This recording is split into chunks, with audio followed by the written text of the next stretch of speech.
Bienvenidos a La Orden Negra, un podcast donde todos los domingos yo, Maureen Cruz, les estaré narrando mitos, leyendas urbanas, historias de terror y mucho más de lo que mi cerebro de nerd tenga para dar, y créanme que es mucho.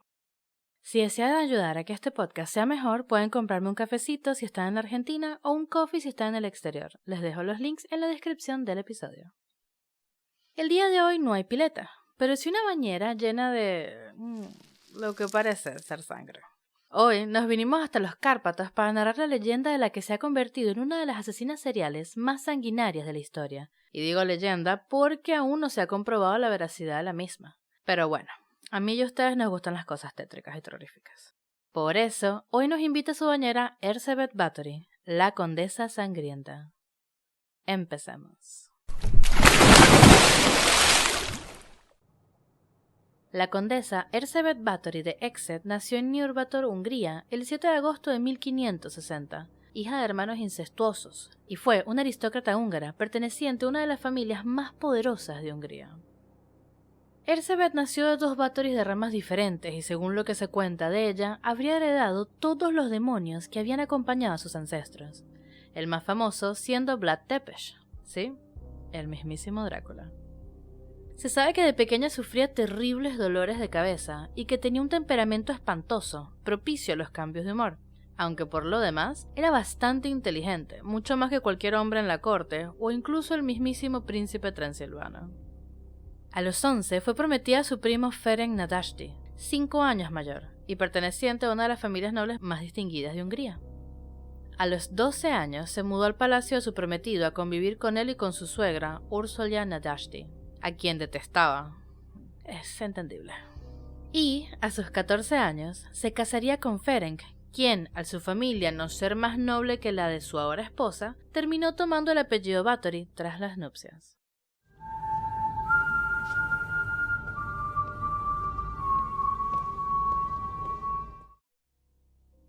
Ferenc era el típico noble centroeuropeo de gustos sencillos. Le gustaba guerrear, masacrar y los largos paseos a caballo por la estepa. Tranqui. Parte de la rumorología que rodea a Elizabeth asegura que ésta tuvo un affair con un sirviente antes de casarse con Ferenc, y que este romance resultó en un hijo. Según recoge la autora Kimberly Craft en Infamous Lady, el bebé habría desaparecido poco después de su nacimiento sin dejar rastro alguno, y Ferenc, ni corto ni perezoso, castró al padre de la criatura para acto seguido echárselo a sus perros. El caso es que Elizabeth se casó y se mudó al castillo de Chastitsia, situado en los pequeños Cárpatos, Eslovaquia. Ferenc se la pasaba todo el día guerreando contra los turcos, y tardaron una década en tener hijos porque nunca paraba en casa, y Elizabeth se aburría. Al menos eso sí, podía entretenerse con pasatiempos inocuos como pinchar con alfileres a sus sirvientas y mordiéndolas salvajemente para aliviar sus jaquecas. Según ella, eso era su mano de santo, que es un complemento alimenticio enriquecido con vitaminas y minerales que ayudan a disminuir la fatiga y el cansancio y mantiene la visión en condiciones normales. Por lo visto, también gustaba de castigarlas sacándolas al jardín y untándolas en miel en verano para dejarlas a merced de los insectos y bañándolas en agua helada en invierno.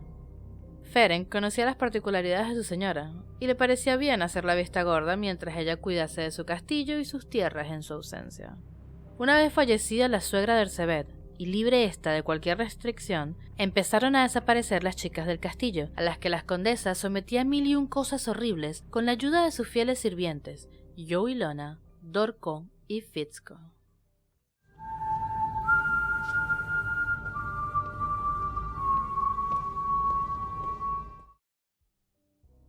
Para colmo de males, al morir su marido, murió el último ser al que Elizabeth tenía que rendirle cuentas, así que invitó a vivir en el castillo a Darvulia, una bruja que habitaba los bosques y que llevó consigo a Chastitsia sus conocimientos de magia negra y rituales satánicos. Para entonces, Elizabeth estaba completamente descontrolada, yendo a las torturas y los asesinatos en escalada imparable tanto en cantidad como en depravación. Lo que era quizá más impactante eran las acusaciones de cómo habían sido torturadas y asesinadas estas chicas. frotadas con ortigas y obligadas a rodar en ellas, cuyo líquido cáustico producía una irritación con picor intenso en la piel cuando se les tocaba, alfileres introducidos en sus labios y bajo sus uñas, agujas insertadas en sus hombros y sus brazos, inmovilizadas con cadenas y golpeadas en el pecho, marcadas con hierro al rojo vivo en las manos, los brazos y el abdomen, pedazos de carne arrancadas de la espalda con pinzas, narices, labios, lenguas y dedos atravesados con agujas, bocas cocidas, trozos de carne cortados de las nalgas y los hombros, cocinados y luego servidos a ellas mismas, partes íntimas quemadas con velas, cuchillos clavados en los brazos, las manos y las piernas, manos aplastadas y mutiladas, dedos cortados con tijeras, atizadores al rojo vivo introducidos por la vagina, cuerpos golpeados hasta la muerte con garrotes, latigazos hasta que la carne se desprendía del hueso, chicas obligadas a sumergirse en los ríos helados en pleno invierno, y mucho más.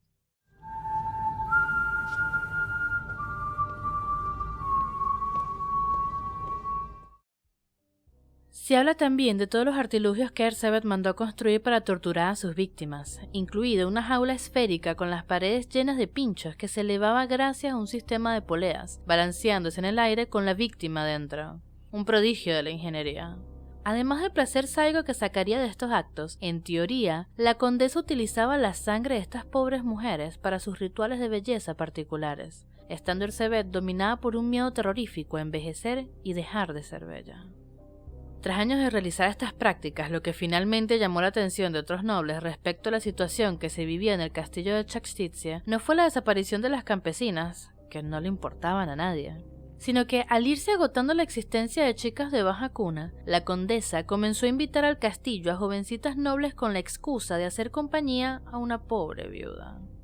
Como estas aspirantes a grandes señoras también morían de las más extrañas y repentinas afecciones, se mandó desde Viena una comisión para que se presentase por sorpresa en el castillo e investigase lo que ocurría ahí.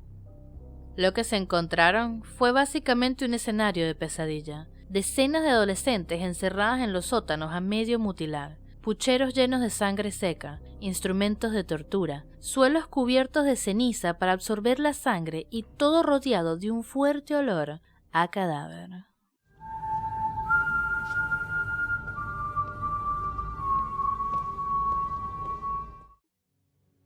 Erzsébet fue juzgada por la desaparición y muerte de las hijas de los gentiles hombres húngaros, y si bien sus colaboradores fueron ejecutados, ella era una mujer noble, por lo que su destino debía ser otro. Y así fue como Erzsébet Báthory fue emparedada en sus aposentos, sin más contacto con el mundo exterior que una minúscula abertura por la que le pasaban todos los días los alimentos, y por la que un sacerdote le leía en latín. Todo esto duró 4 años hasta que finalmente, el 21 de agosto de 1614, la condesa murió rodeada de oscuridad, frío y de sus propias heces. Existen por supuesto teorías que desmienten la leyenda de Erzsébet Báthory y que afirman que todo fue un complot urdido para hacerse con las valiosas tierras de una viuda que no contaba con protección alguna. Pero, sea cual sea el caso, Erzsébet Báthory ha quedado para siempre retratada en el imaginario colectivo como uno de los grandes exponentes de la encarnación del mal absoluto.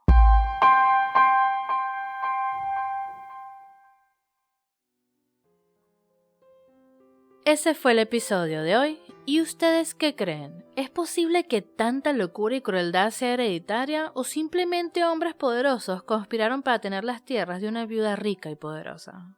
Dígamelo al Instagram @laordennegrapodcast o a la encuesta que está en este episodio si lo estás oyendo por Spotify. Les recuerdo que este episodio fue traído a ustedes de la mano de nuestras sponsors de Arcanas Accesorios, lugar donde podrán encontrar desde tinturas fantasías para el cabello, accesorios e indumentaria sexy y calzado chic para él y la dark de cada día.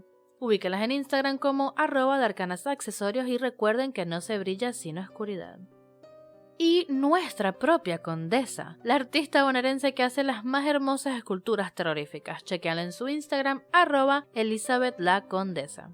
Por último, no olviden de seguir a mis podcasts favoritos de terror. Radio Horror lo consiguen como @Radio Horror Podcast, Tierra Negra, @Tierra Negra Terror, Más Allá del Abismo lo consiguen como Abismo Podcast y por supuesto El Visitante Nocturno lo consiguen como @visitante.nocturno. Besos, los quiero y nos encontraremos en otro episodio de La Orden Negra.